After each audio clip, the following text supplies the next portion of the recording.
Book fair तो बहुत अच्छा लगा है, जो कि मेरा ख्याल है कि स्टूडेंट्स के लिए स्पेशली जो बच्चे अभी मतलब पढ़ने की पोजीशन पर आ रहे हैं, प्री प्राइमरी के जो बच्चे हैं उनके लिए तो बहुत अच्छी बुक्स हैं यहाँ पर, और बाकी बच्चों के लिए भी हैं। लेकिन पाकिस्तान में तालीम का रुझान बहुत कम होता जा रहा है।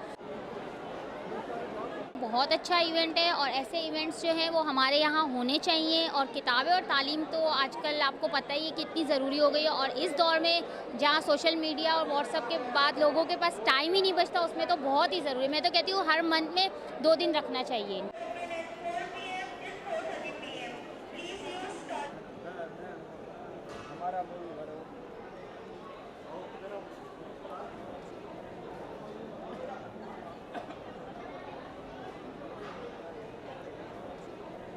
किसी टॉपिक से रिलेटेड बुक्स की तरफ आते हैं तो हमें ज़्यादा अच्छे से मतलब एक चीज़ को पढ़ के करना ज़्यादा अच्छा लगता है, बजाय इसके कि उसके बारे में इन्फॉर्मेशन हासिल की जाए नेट से और दूसरी सर्विसेज से।